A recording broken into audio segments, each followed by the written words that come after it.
السلام علیکم ورحمۃ اللہ وبرکاتہ۔ ان الحمد للہ والصلاۃ والسلام علی رسول اللہ۔ اللہم صلی علی محمد وعلی آل محمد کما صلیت علی ابراہیم وعلی آل ابراہیم انک حمید مجید۔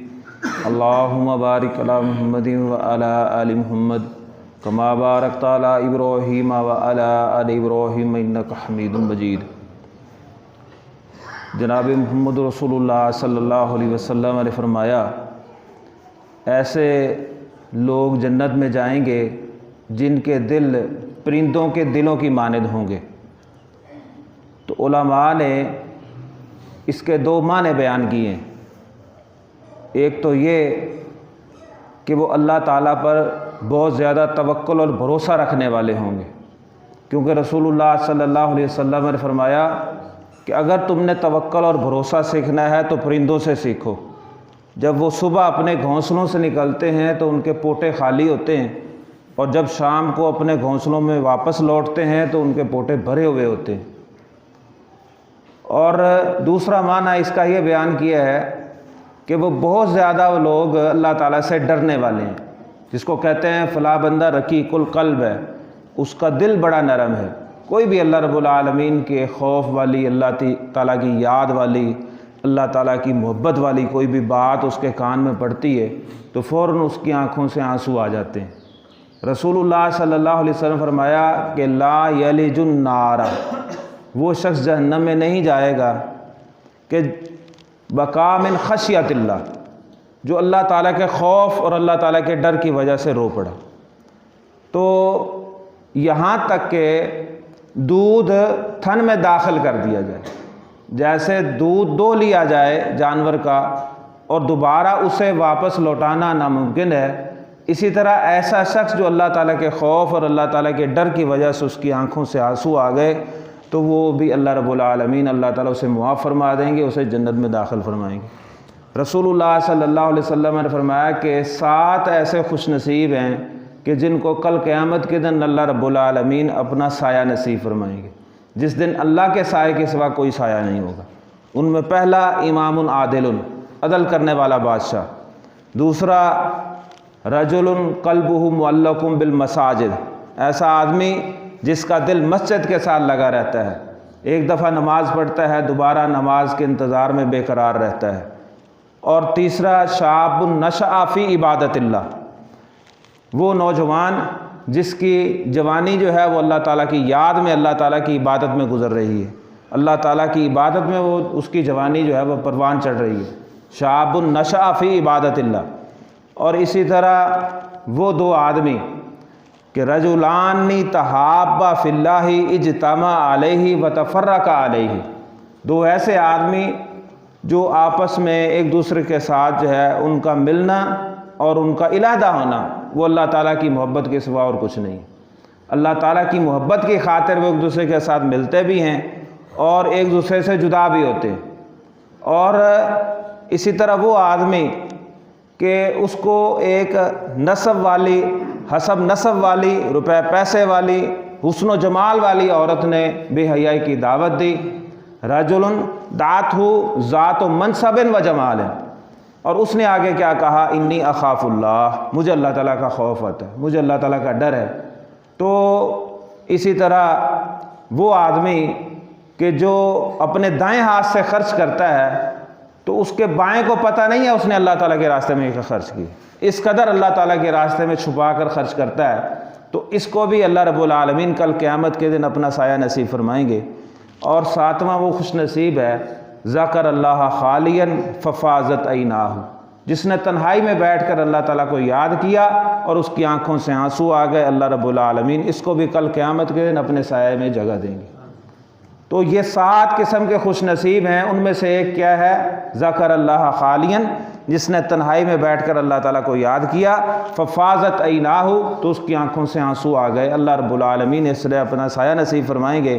اسی طرح رسول اللہ صلی اللہ علیہ وسلم فرمایا کہ اللہ تعالیٰ کو 2 قطرے بڑے محبوب ہیں اور 2 نشان بڑے محبوب ہیں۔ ایک وہ قطرہ جو اللہ تعالیٰ کے ڈر اور اللہ تعالیٰ کے خوف کی وجہ سے کسی آنکھ سے بہہ پڑتا ہے، اور دوسرا وہ قطرہ جو میدان قتال کے اندر، میدان جہاد کے اندر کسی غازی کا یا کسی شہید کا خون کا قطرہ گرتا ہے، تو یہ اللہ تعالیٰ کو 2 قطرے بڑے محبوب ہیں، اور 2 نشان بڑے محبوب ہیں۔ ایک وہ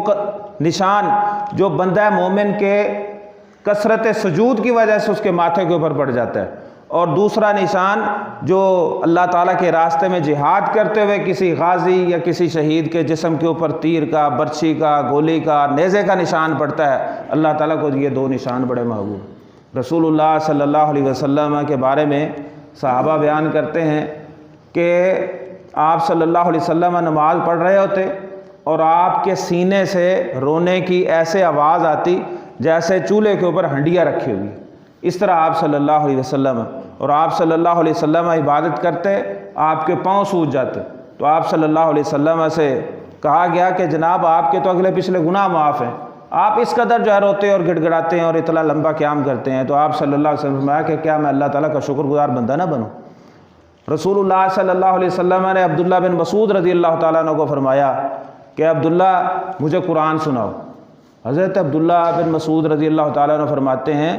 کہ میری کیا مجال ہے اللہ کے رسول صلی اللہ علیہ وسلم، آپ کے اوپر قرآن نازل ہوا ہے، میں آپ کو قرآن سناؤں؟ تو آپ صلی اللہ علیہ وسلم فرمایا کہ میں پسند کر رہا ہوں کہ کوئی کسی دوسرے سے سنو، کوئی مجھے پڑھ کر سنائے۔ تو جب حضرت عبداللہ بن مسعود رضی اللہ تعالیٰ عنہ نے قرآن مجید سورۃ النساء کی تلاوت شروع کی، اور جب اس مقام پر پہنچے کہ ہم ہر امت میں سے ایک گواہ لائیں گے اور آپ کو بھی ان کے اوپر گواہ کے طور پر لائیں گے، جب اس مقام پر پہنچے تو اللہ کے نبی صلی اللہ علیہ وسلم نے رونا شروع کر دیا، آپ کی آنکھوں سے آنسو آنے لگ گئے، تو آپ صلی اللہ علیہ وسلم نے عبداللہ بن مسعود کو کہا کہ بس کرو بس کرو بس کرو۔ اسی طرح رسول اللہ صلی اللہ علیہ وسلم نے حضرت ابی بن کعب رضی اللہ تعالیٰ عنہ کو فرمایا کہ مجھے اللہ تعالیٰ نے اس بات کا حکم دیا ہے کہ میں آپ کو سورۃ بینہ لم یکن الذین کفروا یہ سناؤں۔ تو یہ بات انہوں نے سنی اور کہنے لگے کہ اللہ کے رسول صلی اللہ علیہ وسلم، اللہ رب العالمین نے میرا نام لے کر آپ کو اس بات کا حکم دیا ہے؟ تو اللہ کے نبی صلی اللہ علیہ وسلم فرماتے ہیں کہ ہاں، آپ کا نام لے کر اللہ رب العالمین نے مجھے اس بات کا حکم دیا ہے۔ یہ بات سن کر حضرت ابی بن کعب رضی اللہ تعالیٰ عنہ رونے لگے۔ رسول اللہ صلی اللہ علیہ وسلم فرماتے ہیں لو اعلم ما لا تعلم، جو میں جانتا ہوں نا، جو کچھ میں مناظر اللہ رب العالمین کے عذاب کے، جہنم کے، جو چیزیں میں جانتا ہوں، اگر تم جان لو تو تم جو ہے وہ زیادہ جو ہے وہ رویا کرو، کم ہنسا کرو، ہنسنا چھوڑ دو اور تم زیادہ جو ہے وہ رویا کرو۔ تو یہ بات سن کر صحابہ کرام بھی جو ہے انہوں نے رونا شروع کر دی۔ تو اللہ رب العالمین کے ڈر اور اللہ تعالیٰ کے خوف کی وجہ سے جو رونا ہے، اس کی بڑی فضیلت ہے۔ رسول اللہ صلی اللہ علیہ وسلم نے فرمایا کہ من احب لقاء اللہ احب اللہ لقاءہ، جو اللہ تعالیٰ کی ملاقات کو پسند کرتا ہے، اللہ رب العالمین بھی اس کی ملاقات کو پسند کرتے ہیں۔ ومن کرہ لقاء اللہ کرہ اللہ لقاءہ، جو اللہ تعالیٰ کی ملاقات کو نہ پسند کرتا، اللہ تعالیٰ بھی ایسے منحوس کو اپنے سامنے لانے کے لیے تیار ہے۔ تو اللہ تعالیٰ کے جو ہے وہ یاد میں اور اللہ تعالیٰ کے احکامات، اور اس کی یہ صورت کب پیدا ہوتی ہے اور یہ حالت کب پیدا ہوتی ہے؟ جب بندے کو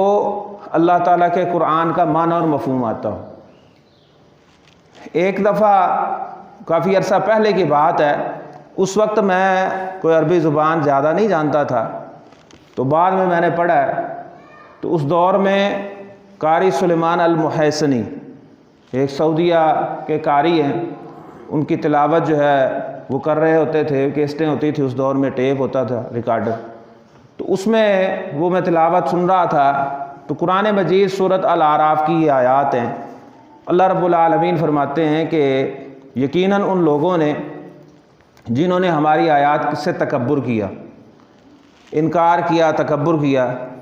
آگے آتا ہے لا يدخلون الجنت حتی یلج الجمل فی سم الخیاط، وہ جنت میں نہیں داخل ہوں گے یہاں تک کہ سوئی کے ناکے میں سے اونٹ گزر جائے، یہ اس کا معنی ہے۔ تو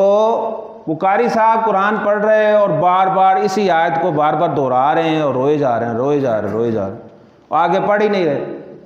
یعنی کچھ 4 5 7 دفعہ روتے ہیں، بار بار یہی آیت پڑھتے ہیں۔ تو میں نے جو ہے نا پھر قرآن مجید کا ترجمہ نکال کرنا دیکھا تو یہ آیت ہے کہ لا يدخلون الجنت حتی یلج الجمل فی سم الخیاط۔ اس کا معنی یہ ہے کہ وہ لوگ جنہوں نے اللہ تعالیٰ کی آیات سے تکبر کیا وہ جنت میں نہیں جائیں گے یہاں تک کہ سوئی کے سوراخ میں سے اونٹ داخل ہو جائے۔ اب جیسے سوئی کے سوراخ میں اونٹ داخل ہونا ناممکن ہے، اسی طرح ان کا جنت میں جانا محال ہے، اسی طرح جنت میں جانا ناممکن۔